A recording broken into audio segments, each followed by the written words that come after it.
Siapkan hati kita untuk mendengarkan firman Tuhan. Sebelum saya serahkan kepada Bapak Gembala Sidang yang akan menyampaikan firman Tuhan, mari kita siapkan hati kita untuk kita angkat pujian. Katakan bahwa Dia sungguh indah, Dia Yesus.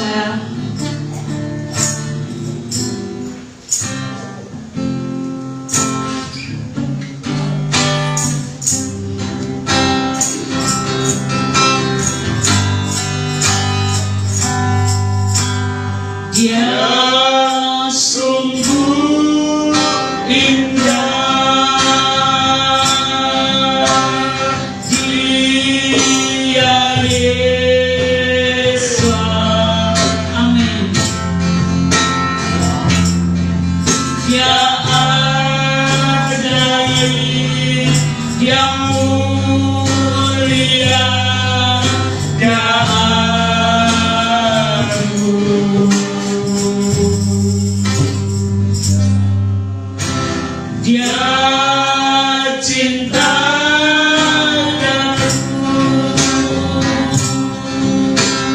dan ampuniku, bahkan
kemuliaan dan hidupnya. Terima kasih Bapak untuk kami boleh Bapak dengan sukacita memuji dan memuliakan Tuhan. Bahkan kami juga sudah mengenal pujian kesaksian dari anak-anak muda dari Bapak. Kami percaya bahwa berkenaan apa saja. Terima kasih Tuhan. Saat ini kami berbagi Bapak lewat pengajaran atau lewat khotbah yang adalah dampakmu sendiri, firman-Mu sendiri. Ajar kami Bapak supaya kami mendapat berkat dari firman atau data yang sedang dibagikan. Agar kami dapat memahaminya Tuhan. Terima kasih Bapak, hamba yang tidak ada apa-apanya yang berdiri di depan ini Bapak untuk menyampaikan ya Tuhan, berikan hikmat Bapak dan Engkau sendiri yang berbicara kepada kami pribadi sehingga kemudian baik yang memberitakan maupun yang mendengar sama-sama diberkati. Terima kasih Bapak, kami sambut pemberitaan ini hanya bisa menangkap kami yang hidup di seorang manusia. Kami berdoa dan bersyukur. Haleluya. Amin. Sahabat shalom Bapak Ibu. Shalom. Apa kabarnya pagi ini? Puasa. Siap diberkati? Amin. Baik. Ini kita masih dalam rangkaian Paskah ya. Kemarin kita perjamuan kudus yang adalah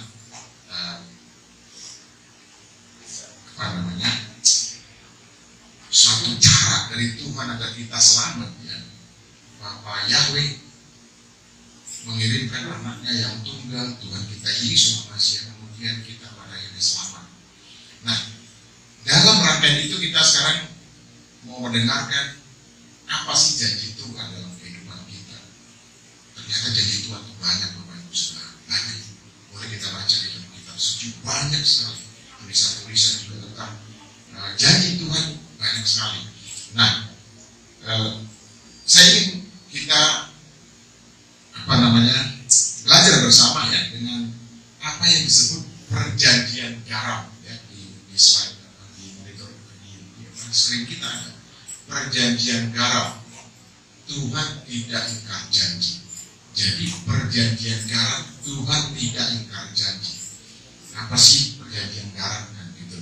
Nah, perjanjian garam itu adalah satu janji yang diberikan oleh Bapa Yahweh Yesus Masihi kepada kita dari banyak janji yang lain. Nah, kenapa disebut perjanjian garam? Nah, kita telisik dulu, mundur dulu ke belakang. Garam itu apa? Ini ibu-ibu atau kaum perempuan itu pasti tahu gunanya garam. Sebenarnya laki-laki juga ya kan banyak juga kan cek ya, cek namanya ya apa? Sek ya, apa ya? Atau sek ya. Ini bahasa Prancis jadi kita lidahnya lidah Batak ya. Koki, nah maksudnya koki yang ada kopi-kopinya di sini. Nah, garam. Kalau bicara garam berarti penyedap ya, untuk sedap enak. Kalau garam tidak digunakan dalam masakan-masakan yang ibu-ibu atau adik-adik perempuan ini memasak enak dan masakannya. Saya itu pasti hambar. Ada yang mengatakan ini rasanya sayur tanpa garam. Tetapi kebanyakan garam juga garam. Yang tenaga kesehatan misalnya ada yang mengatakan tanpa garam kita rasanya gimana ya hidup ini tanpa garam? Benar nggak sih? Hambar ya. Kalau hambar gimana nih Pak John Johannes soalnya. Pak John kalau hambar itu seperti apa?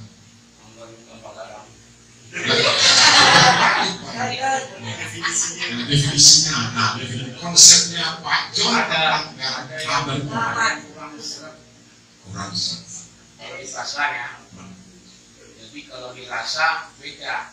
Misalnya kalau kita kena paku, rasanya gimana? Nggak rasa apa-apa. Karena rasa di lidah. Nah, terus apa ini Pak?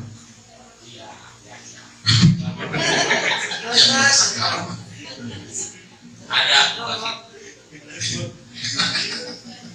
Yang jelas garam itu kalau tidak ada dalam masakan ya gak enak gitu aja. Sederhananya begitu ya Pak. Ibu-ibu ya, ibu-ibu itu semuanya. Ada kemampuannya. Kalau nggak ada garam itu pasti nggak enak, ya kan? Nah, kalau kebanyakan garam juga nggak enak. Kawin lagi. Nah itu dia. Ini lain lagi. Ini asosiatif ya Bapak Ibu. Tidak kemakan. Artinya pikiran saya jadi melayang-layang ini kan. Jadi belum artinya kan. Ya, jadi kalau garam itu dipergunakan semestinya dengan ukurannya, dengan takarannya enak ya. Itu soal masakan. Kalau soal rasa juga tadi seperti kata Pak John, itu juga ya kan. Tetapi kalau tadi dikatakan apa namanya, tangannya terpukul paku, terangkat paku, Ditanya. dikasih garam gitu. Rasanya bagaimana? Rasanya. Kalau dikasih garam gimana? Enggak terasa. Karena rasa kan di lidah. Oh di lidah. Oh Jadi iya. kalau tidak enggak terasa. Iya, oh ya betul. Nah, tapi jangan salah, orang yang sudah meninggal dikasih garam juga jadi Awet. awet kan? Nah, berarti gunanya garam apa dong? Banyak. Banyak. Ya. Kalau kita gunakan garam untuk hal yang positif, apa tadi bisa dirasakan? Bagus, Secukupnya. secukupnya. Ya bahasa ekonomi. Lagi-lagi ilmu ekonominya keluar. Secukupnya, gitu ya. Secukupnya. Nah, garam itu juga sebenarnya bukan hanya untuk di lidah, ya kan? Untuk yang negatif juga bisa digunakan garam. Coba kebanyakan garam ditaruh tanah, tanahnya tandus juga. Tandus. Ada tertulis di kitab suci ini, dan kita buktikan. Kalau dulu dikatakan survei membuktikan, ya ini kita lihat kitab suci. Ya. Nah, garam itu bahasa Ibrani-nya memang kita nggak pakai Yunani kan, karena itu yang saya teliti, yang saya baca. Nah, garam juga ternyata bukan hanya seperti saya katakan untuk sedap, untuk mengawetkan. Ternyata garam juga bisa membuat orang jadi seperti apa? Seperti Superman. Intinya apa? Di laut mati, orang terjun yang nggak bisa renang, yang gaya batu gitu maksudnya. Kalau terjun di Ngambang. kenapa? Karena biji berat jenis mereka itu berbeda. Terus Kalau seri, di sini saya tanya Pak dulu ya. kalau yang ini sama seri, ngapung. Kalau yang ini lebih berat, tenggelam. Kalau yang ininya lebih ringan, kayak kapas atau kayu, itu dia di atas, karena kapas di atas lebih tinggi. Oke. Jadi garam ada nggak peranannya di situ? Ada Ada. Ya berarti justru karena garam lah orang bisa ngapung ya. ngapung. Nah, berarti banyak gunanya ya garamnya. Banyak. Oke, baik. Nah, kalau garam bicara dari sisi kitab suci, itu banyak hal yang positif dan negatif, juga menyangkut perjanjian. Ya. Apa sih perjanjian? Nah, ini lagi. Jadi ada dua hal. Tadi soal garamnya, soal perjanjiannya. Permisalannya Bapak Ibu. Kalau perjanjian menurut Bapak Ibu apa nih? Kesepakatan. Ya. Menurut Bapak Ibu apa nih perjanjian? Kesepakatan dua belah pihak. Dua belah pihak. Kalau sepihak nggak bisa, satu orang nggak bisa berjanji. Kalau- Saya berjanji dengan diri saya sendiri, bisa nggak? Siapa sama siapa berdirinya? So, bisa nggak? Nggak bisa. Ya bisa. Berarti perjanjian adalah dua pihak. Nah, dalam konteks ini siapa pihaknya? Tuhan, Tuhan dan kita, manusia. Oke, betul. Nah, disebut perjanjian garam adalah karena ada dua pihak. Dan memang intinya dari perjanjian itu adalah dua pihak. Kalau satu berperjanji itu pernyataan namanya. Ya. Saya menyatakan kepada Tuhan itu apa? Pernyataan kepada Tuhan namanya apa? Nazar. Nazar. Nazar. Nazar apa? Nazar apa? Nazar ini.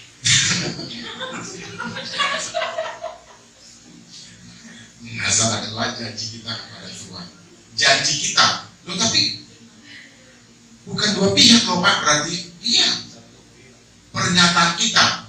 Ini hebatnya. Kalau antar manusia pasti dua pihak. Kalau ke Tuhan sepihak juga bisa. Itu tadi yang disebut dengan nazar. Kita bernazar. Tuhan ke kita najir. Nazir. Iya. Oh, Simpson. Nah, nazir. Tuhan ke Simpson. Tuhan ke manusia nazir namanya. Nazir. Kita ke Tuhan nazar. Kita bernazar, kan itu. Nah, itu sepihak kan? Sepihak dua-duanya. Loh, kok sepihak dua-duanya? Berarti Yang dua. karena Tuhan kan nazir. Hmm. Bapaknya sendiri sama ibunya nggak tahu Simpson mungkin nggak ada salah itu. Sama pikir. Iya, maksud saya bahwa kalau namanya nazar pasti dari kita kepada Tuhan. Ya, betul? Iya. Kalau dari Tuhan ke kita, nah, ini garam, perjanjian garam. Lu gimana? Dua. Jadi dua. Nah, itu bedanya ya, perhatian. Berjalan bersama. Ya, Kita bikin perjanjian. Siapa Kita bikin lakukan perjanjian. pasca, saya akan kasih saudara dan selamat. oke. Itu keunikan yang pertama. Yang kedua, kalau namanya perjanjian, kalau antar manusia, kalau salah satu orang lalai di bahasa hukumnya ya, prestasi gitu ya.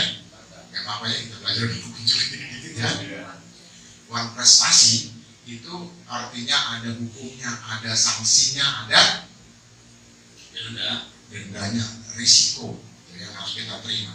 Nah, kalau Tuhan, kalau kita melanggar janji kita kepada Tuhan, tadi kan antar manusia, Tuhan menghukum kita Tuhan menghukum.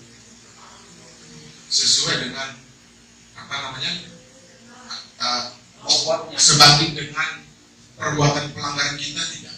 Banding. Tidak. Nah, ini kita pelajari. Itulah keunikan kedua. Contohnya, nih. Jadi kalau ayat-ayatnya nanti ada terlalu banyak soalnya. Nah, Tuhan berjanji kepada Musa, Bapak Yahweh maksudnya, apa janjinya kepada Musa? Dia sampai kepada Kanaan membawa bangsa Israel. Sampai tidak? Tidak sampai karena Musa melanggar di berbuat bicara keluarin air di Mariba. Riba ya. Musa dihukum tidak sampai kepada, padahal perjanjian kan. Tetapi yang dijanjikan Tuhan kepada bangsa Israel yang notabene diwakili oleh Musa, Nabi Musa, jadi tidak. Jadi Harusnya kan kalau kita pikirkan dengan bayar dan ukuran manusia kan nggak boleh, pasti nggak nyampe ke tanah. si Musanya, Musanya. tapi ngomongnya semakin suah supaya dia lanjutin di sana, janji tetap berlaku. Siapa yang memilih Yosua? Kemudian menugaskan siapa? Kamu ya, Nah, berarti janjinya kepada Musa jadi tidak. iya karena melanggar. Ya jadi, cuma secara person dia tidak masuk. Itu keunikan yang kedua. Iya. Nah, kita lanjut. Kepada siapa lagi dia berjanji? Kepada siapa lagi Bapak yang berjanji? Kepada Raja Sulaiman. jangan lupa dulu Pak. Di atasnya lagi. Jangan. Memang gak ada bapaknya. Daud. Kepada Daud apa janjinya? Mbak. Janjinya kepada Daud apa? Adik Yosua apa itu? Nah itu tadi kita pelajari kemarin ya. Apa? Cita-citanya untuk membangun bait suci jadi. Tetapi kemudian karena pelanggaran tangannya berlumuran darah, bahasa kita seperti itu. Siapa yang mau mengeksekusi siapa? Anaknya itu baru betul Pak Sulaiman. Kita pulang lagi kepada Ayub, ada nggak janjinya? Ya keunikan-keunikan yang kita bicarakan di sana, ada nggak janjinya? Apa janjinya? Ayub diberkati dari banyak. Terus itu doang. Itu toh kan ada yang lain apa janjinya kepada Ayub? Bila dia berantem itu pasti dilakukan itu. Iya aku Pak. Oh iya, Bapak memuji saya di padahal Bapak saya memuji Bapak gitu.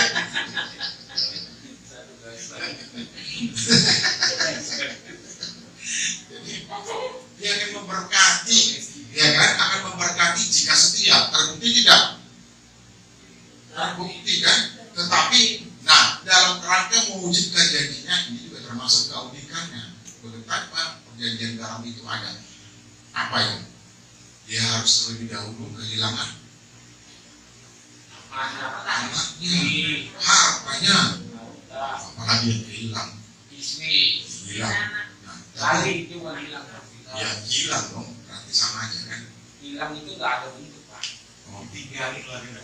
Ini jadi kimia lagi kita belajar. Bukan ekonomi lagi.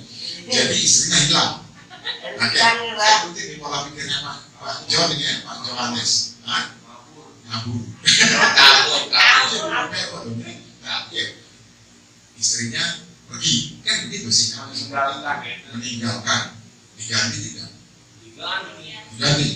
Nah, saya mau tanya ini kedengaran seperti bercanda tapi serius. Yang lebih cantik bukan? Ya, masalah cantik kan ukuran masing-masing. Kalau saya paling cantik, kalau gue yang paling tinggi ya paling cantik. Istri cantik kan cemburu. Enggak dengar kok.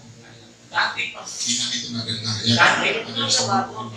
Nah, lebih cantik tidak? Lebih cantik. Apa buktinya? Dari mana? Kok bisa sampai kesimpulan Perbandingannya kepada anak yang tiga, yang lima dan itu semua tetap lebih cantik di Asia. Oh gitu. Dari situ kita melogika, berarti ibunya cantik, anaknya masalahnya. Oh gitu. Sebenarnya ada dalam renungan ya yang saya bagikan di YouTube yang renungan sekarang. Jadi begini. Saya percaya bahwa istrinya Nigan mengganti istrinya yang sudah kabur dari kata ini itu pasti lebih cantik. Kenapa? Coba ya lihat ya, kita amati. Hartanya berapa kali lipat? Dua kali lipat. Terus anaknya tetap. Tambah tidak?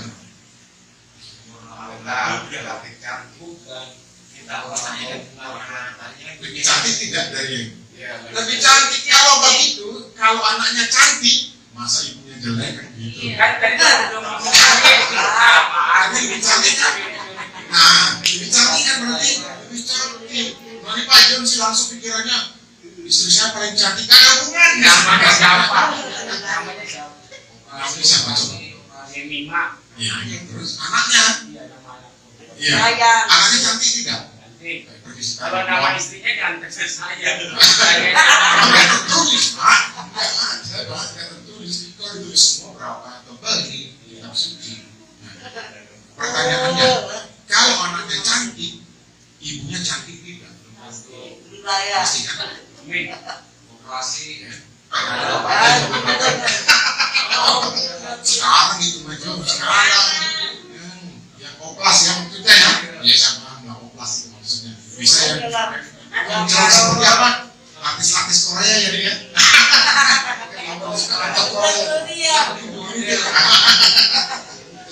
Nah, jadi yang jelas pasti cantik itu ibunya. Dijanjikan. Pak nih kunci nih, berikan kepada siapa? Iblis. Silakan. Silakan. Nah, umur ditambahin. Ya kan? Apalagi? Banyak hal kan? Istrinya lebih muda enggak? Saya percaya lebih mudah. Supaya bisa melahirkan. Jawab sendiri nih bapak ini. Iya. Betul, betul Bu. Ibu Maria ini betul, nggak usah dipelopak sama bapaknya. Betul. Yang tuanya melahirkan. Oh iya sih, Sarah ya. Iya.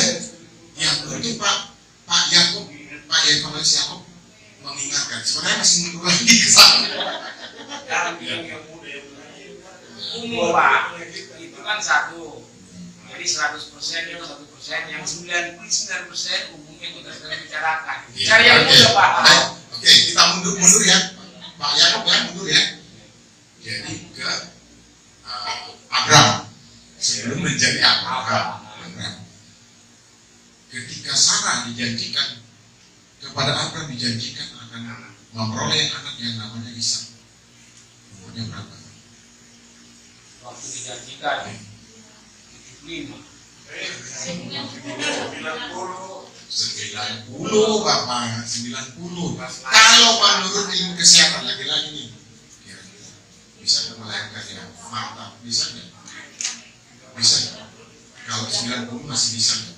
75 masih bisa nggak? Nggak bisa kan? Bayi tabung juga nggak bisa. Nah itu bukan bisa Pak. Itu kita bahas janji itu loh, nggak kepada semua yang ini. 90 tahun sudah, kitab suci sendiri menuliskan sudah Mati. mati apa? Mati air. Apa? Wah, ini berarti pernah sekolah perawat juga ini. Ya, gitu ya. Jadi janji Tuhan itulah perjanjian garam. Janji yang tidak akan dilupakan kalau diingkari. Ya. Kalaupun ada hukuman, tetapi tidak sebanding dengan kesalahan kita. Tadi sudah terbukti dari Musa, Abraham dulu sebenarnya dapat kemajuan. Lalu kemudian kepada dari siapa? Raja Daud. Ayub sudah ya, jangan Ayub mulu. Nanti terus bicara tentang itu lagi kan. Cantik tidaknya, ya kan? Relatif kan kalau soal cantiknya. Semua yang di tempat ini kaum perempuannya saya percaya cantik. Amin. Amin. Dari ibu-ibu ada amin. Amin. Amin. Kalau kan dua. Oh iya, ini pakar kecantikan lagi apa? Satu jasmani, satu elektronik. Nah kalau begitu saya maksud yang mana? Yang rohani lah dulu kita bicara karena lagi Saya bilang jasmani juga cantik. Di sini ibu-ibunya sama perempuan. yang muda, yang tua pel. Saya iya. Tapi sebenarnya semua yang diciptakan oleh Bapa Yahweh itu adalah cantik. Amin. Itu pasti. Dan semua yang diciptakan oleh Bapa Yahweh pasti seperti Pak John. Kalau Pak John apa? Sempurna. Ya, selain sempurna Pak John ini. Saya Kubis itu loh. Apa? ganteng. Iya. Nah itu Pak. Ya, jangan pernah katakan dasar maaf dasar jelek lo, jelek apanya? Karakternya, sifatnya. Sifatnya. Jadi ada yang mengatakan kecantikan itu bukan hanya dari luar, bisa terkuat di pernyataan Pak John. Jadi kecantikan itu juga dari Dalam namanya apa?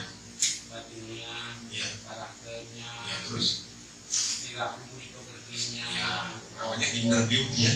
inner. Nah, Dari dalam. Nah, ya. Tapi ini bisa terpancing juga jadi urusan cantik. Jadi, tapi nggak apa-apa, supaya Pak John puas kan gitu. Pak John gini Pak John, mana soal tadi cantik ya, mana Pak John pilih perempuan cantik wajahnya atau cantik hatinya? Saya pilih dua-duanya. Saya serakah. Pilih dua-duanya. Jadi bukan cantik fisiknya, wajahnya. Kalau wajahnya sudah bisa dia rawat, itu fisiknya dia bisa rawat. Pak, yang mahal itu kan make up ya Pak. Ini nih Pak John. Pak John berdoa nih, Tuhan istri saya ini saya ingin seperti siapa tuh yang dari Korea. Artis yang dari Korea. Kira-kira bisa nggak wajahnya berubah? Siapa yang namanya? Artis Korea. Yang nyaris saya pakai tadi apa masker saya yang warna pink. Saya pikir nggak sopan gitu. Nah, mana Bapak pilih perempuan istri Bapak cantik wajahnya atau cantik hatinya? Cantik hatinya Pak. Tadi wajah ada dua-duanya. Apa dipilih lagi? Pilih mana? Cantik hati atau cantik wajah? Cantik wajah Pak. Cantik wajah. Jadi hatinya jelek, merong-merong nggak apa-apa. Ayo, ini jujur loh. Tapi kan kalau kondangan nyaman Pak. Nah, ini nih. Ada yang mengatakan begini. Saya pilih yang cantik hati, cantik wajahnya. Kenapa? Kalau didoakan juga siang malam, bukan hanya 4 kan. Kalau jaga kan 4 kali sehari berarti berdoa. 20 kali sehari juga wajahnya kan. Ini akan berubah kecuali operasi kan.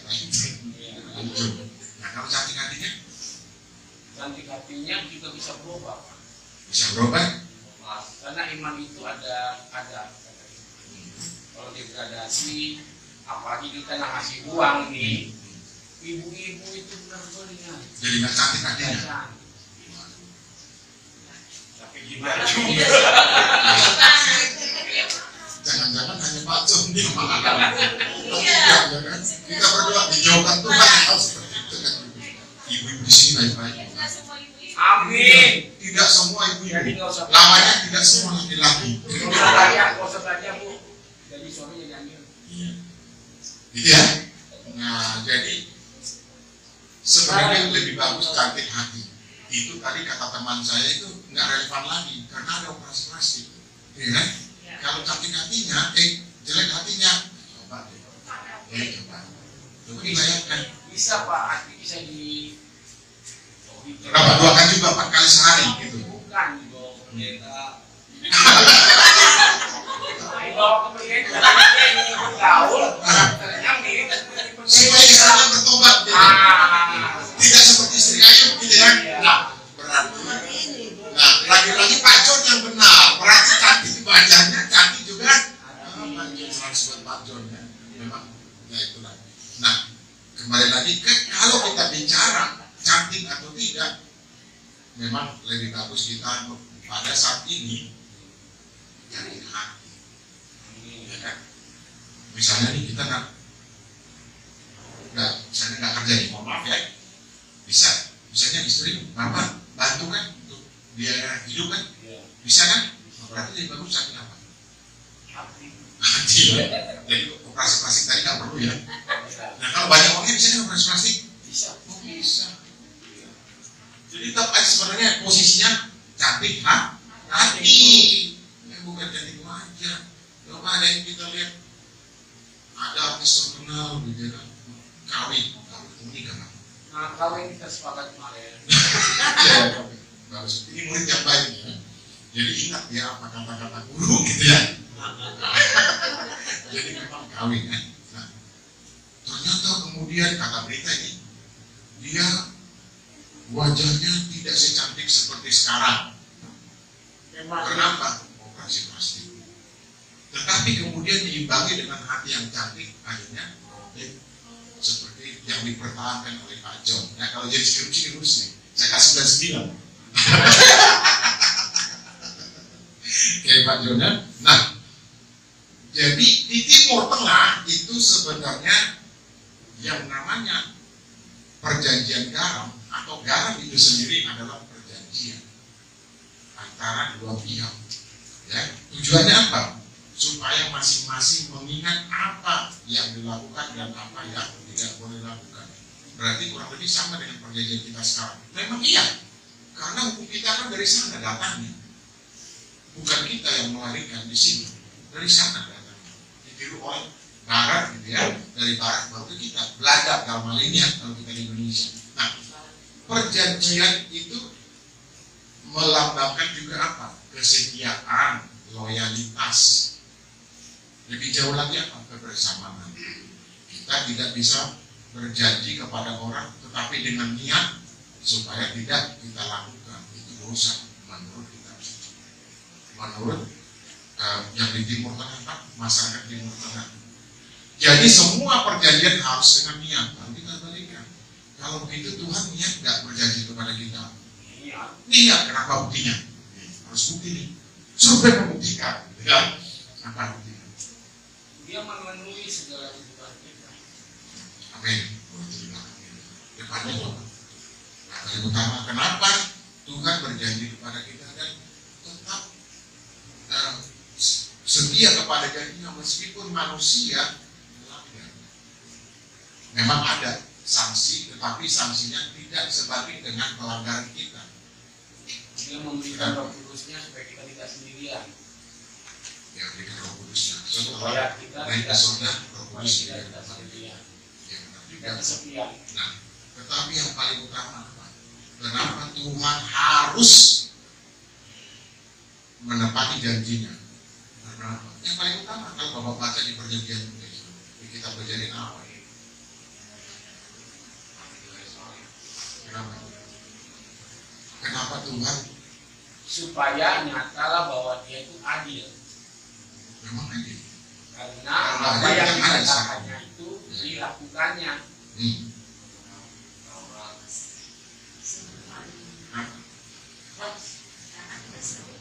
Iya, serupa. Maunya siapa sih kita ada di sini nih? Dari bapak kita yang namanya Adam, maunya siapa? Maunya Tuhan sendiri. Serupa sama yang mana, Pak? Meskipun Tuhan segambar seperti dengan David. ya. Adalah kita semua. Janji yang murni, bagaikan teruji, 7 kali dimurnikan dalam dapur berurang tanah. Tuhan adalah janji yang murni, bagaikan terangnya teruji, 7 kali dimurnikan dalam dapur berurang tanah. Engkau Tuhan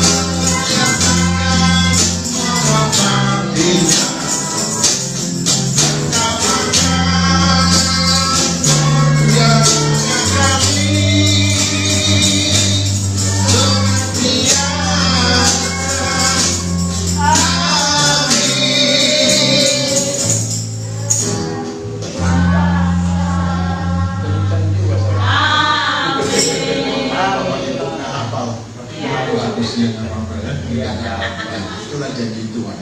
Jadi yang jelas bahwa Tuhan menciptakan kita, Bapa Yahweh dalam hal ini menciptakan kita karena Dia ingin ada pengikutnya. Amen.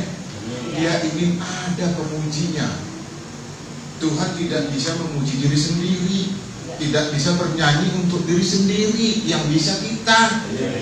Maka diciptakan, tetapi janjikan kita akan banyak.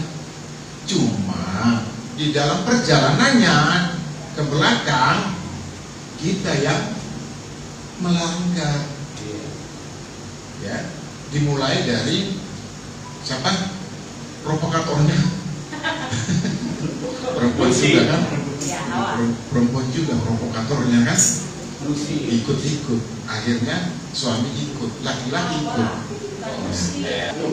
Apa itu ya? Jadi Yesus Hamasiah sendiri mengatakan seperti ini, kamu adalah garam dunia. Tuh, nanti Bapak baca ya di Matius pasal 5 ayat 13. Jadi kita adalah garam dunia. Ini kaitannya dengan perjanjian garam. Kenapa disebut garam dunia? Itu tadi, kalau kita tidak jadi berkat lagi, kita tidak bisa menjadi teladan minimal untuk keluarga kita, untuk untuk anak kita. Amin. Kita sudah bukan garam lagi, Pak. Ya, itu yang dimaksud kita suci ini. Jadi bukan hanya antara Bapak Yahweh dengan kita, tetapi kita juga harus mengimplementasikan janji Bapak Yahweh itu kepada kita yang sederhana. Bapak sudah dibaptis kan? Apa tugas Bapak dalam kerangka mematuhi perjanjian dengan Bapak Yahweh beserta Yesus Masiah? Kepada Bapak Yahweh beserta Yesus Masiah itu wujudnya dengan apa? Mendidik anaknya. Benar. Itu yang dimaksud oleh firman ini. Kamu adalah garam dunia, gitu ya. Garam dunia pertama-tama dari keluarga dulu, baru lingkungan, baru yang lebih luas lagi cakupannya, gitu ya. Nah, Markus pasal 9 ayat 50 mengatakan tidak ada lagi gunanya kalau sudah tawar. Iya. Ya. Tidak ada gunanya kalau sudah tawar. Kenapa? Gak ada rasanya lagi, gak bisa menggarami lagi, gak bisa membuat awet, gak bisa membuat sedap, gak bisa membuat sesuai dengan keinginan Bapak Yahweh. Ya. Kalau garam tidak asin lagi berarti dibuang loh ya, bukan dibiarkan. Kalau dibiarkan itu biasa, tapi dibuang. Berarti tempatnya bukan di sini, di mana? 100. Ya, benar. Nah, perjanjian itu tadi saya katakan sifatnya kekal. Kekal berarti kita harus wajib melakukannya. Meskipun kemudian dalam perjalanan kehidupan kita melanggar, kita agak nakal sedikit atau banyak nakalnya, tetap kita diampuni. Tetap diberikan kesempatan untuk kita berbalik lagi ke jalan Tuhan, sehingga kemudian, nah yang terakhir kemarin kita beroleh selamat. Nah, kita bisa lihat pasal-pasalnya, ayat-ayatnya di dalam Markus tadi sudah. Kita bisa lihat juga sebenarnya di Kolose ya, bagaimana Rasul Paulus menyampaikan apa yang dimau oleh Tuhan, teristimewa dalam hidupnya dulu, kemudian dia tulis untuk kemudian kita teladani ya. Ada yang mengatakan begini, buah tidak jatuh tidak jauh dari pohon. Nah itu artinya sifat Tuhan harus kita lakukan. Apa sifatnya? Banyak ya. Kita lihat buah roh. Buah roh ya Bapak Ibu, bukan buah-buah. Kalau buah roh itu kita bayangkan cuma buah delima. Delima tahu ya Bapak Ibu ya? Kan ada di dalamnya banyak itu kan? Iya. Nah itu artinya buah roh. Jadi bukan buah-buah roh. Kalau buah-buah roh berarti banyak. Ini satu diberikan. Tadi saya katakan buah delima, di dalamnya ada banyak. Itu buah, bukan biji ya, itu buah itu. Nah itu yang dimaksud. Nah, jadi sifat-sifat seperti itu ada dalam diri kita. Itu maunya Bapak Yahweh. Jadi saya ulangi, kalaupun kita dalam perjalanan hidup kita melanggar, kita tetap diampuni dengan catatan berbalik, ya, berbalik dari jalan kita yang salah kepada jalan Tuhan, jalan kebenaran itu sendiri. Bagi anak. Nah, baik, ya betul. Nah, perjanjian antara Bapa Yahweh di dalam Yesus Hamasiah dengan kita adalah perjanjian yang sifatnya kekal. Yang pertama tadi. Yang kedua, kalau garam itu perjanjian garam yang sudah ada dalam kita, yang sudah kita terima, kita melanggar, oke, macam itu ya. Oke, baik. Nah, jadi perjanjian bukan pernyataan. Kalau pernyataan sepihak, perjanjian itu oleh Tuhan tetap Tuhan tetap mewujudkan apa yang dijanjikan, meskipun agak dikurangi gitu, karena kita melanggarnya besar, melanggarnya luar biasa. Asal jangan ada dua hal, menghujat Roh Kudus dan penyembahan berhala. Itu dua. Kalau itu tidak diampuni, perjanjian bisa batal. Nah, gitu ya. Jadi perjanjian dibatalkan oleh Tuhan kalau dua hal itu. Amin. Selebihnya diampuni, meskipun kemudian tidak seutuhnya diwujudkan. Nah, Yesus sudah memberikan nyawanya untuk kita. Itu artinya perjanjian sudah digenapi. Ya, amin. Sebagai kesimpulannya Bapak Ibu, bahwa Bapak Yahweh tidak pernah ingkar janji di dalam Yesus Hamasiah, dan kitalah yang yang kemudian ingkar janji. Kitalah yang tidak patuh dan berjalan menurut kehendak kita sendiri, kemauan kita sendiri. Itu yang pertama. Yang kedua, meskipun kita telah melanggar janji kita, Dia tetap berkenan untuk mengampuni dan memberikan janjinya kepada kita. Tadi contoh yang ada tokoh-tokoh di dalam kitab suci, mulai dari Bapak Abraham sampai ya yang terakhir siapa? Kita semuanya. Jadi dari janji kepada Bapak Abraham dan kita yang terakhir, janji Tuhan tidak akan pernah berubah, meskipun kadarnya sedikit. Ya, amin, Bapak Ibu. Terpujilah Bapak yang di sini selama siang. Selamat acara buat kita sama-sama diberkati. Amin. Sebentar juga Mariana. Barangkali kita berdoa dulu ya. Kita berdoa dulu. Terima kasih Bapak. Di dalam Yesus Hamasiah kami sudah Bapak mengangkat berkat dari pengajaran, mana kami boleh saling bertukar pikiran, kami boleh saling menguatkan Bapak, kami saling mengingatkan bahwa pengalaman dan pengertian kami adalah sama tentang janji Tuhan kepada kami, sehingga kemudian kami mendapat berkat yang sama, yaitu janji keselamatan yang datang daripada-Mu. Terima kasih Bapak, Tuhan biarlah Engkau sendiri menggenapi dalam kehidupan kami, sehingga kemudian kami bukan hanya sekadar mendengar, sekadar membaca, tetapi kami boleh memahaminya dan kemudian mewujudkannya dalam kehidupan kami, dan kami menjadi pelaku-pelaku firman, bukan hanya sekadar mendengar atau membaca dari kitab suci. Terpujilah nama Bapa di dalam Yesus Masiah, kami sudah diberkati. Haleluya. Amin. Kita masih tetap memperoleh pengampunan. Makanya kita ketika Tuhan mengajarkan doanya, balik lagi di kedua, guru-guru aja dong kami berdoa, doanya apa? Ampunilah kami seperti kami juga mengampuni orang. Kapan aja doa itu Pak? Setiap saat. Berarti ada kesempatan kita untuk diampuni.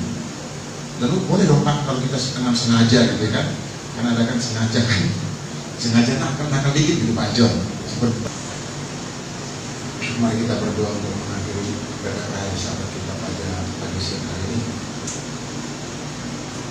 Bapa Surgawi, kami sudah memuji dalam puji-pujian yang kami naikkan. Kami juga sudah bersaksi sebuah pujian yang sudah kami sampaikan di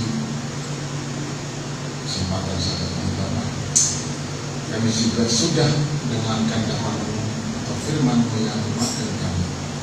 Sehingga kami percaya Bapak, kami sudah dihiburkan oleh Tuhan. Apapun yang kami sudah terima, kami percaya membuatnya tetap ada dalam hati kami, sehingga kami menjadi pelaku-pelaku firman. Terima kasih Bapak yang baik. Apa yang sudah kami doakan Bapak, kami mohonkan di dalam tangan Tuhan.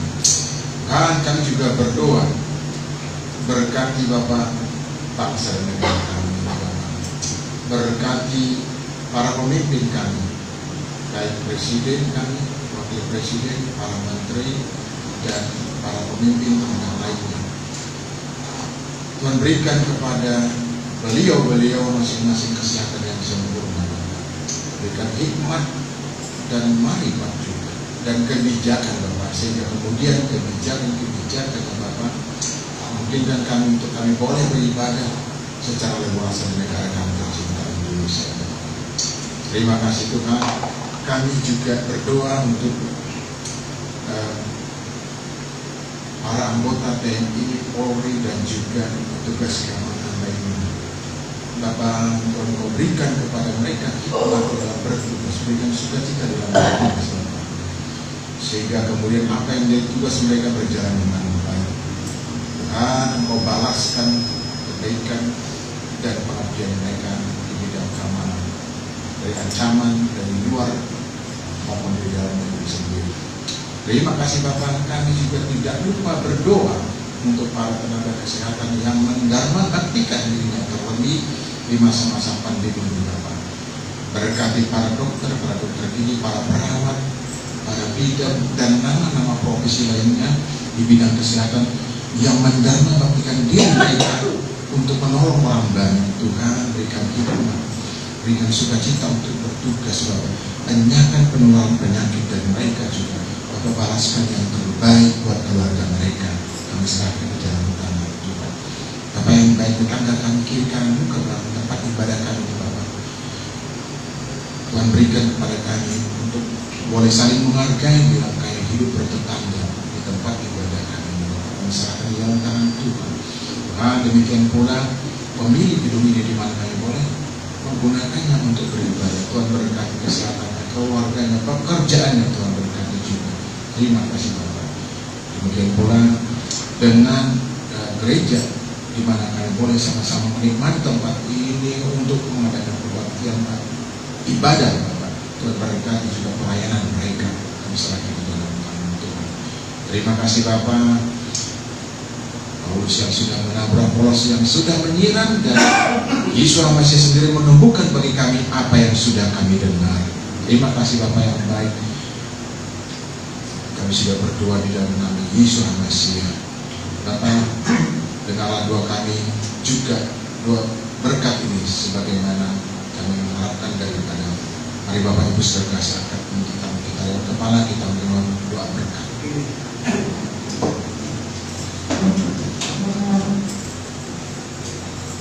Diberkatilah engkau di kota, diberkatilah engkau di ladang.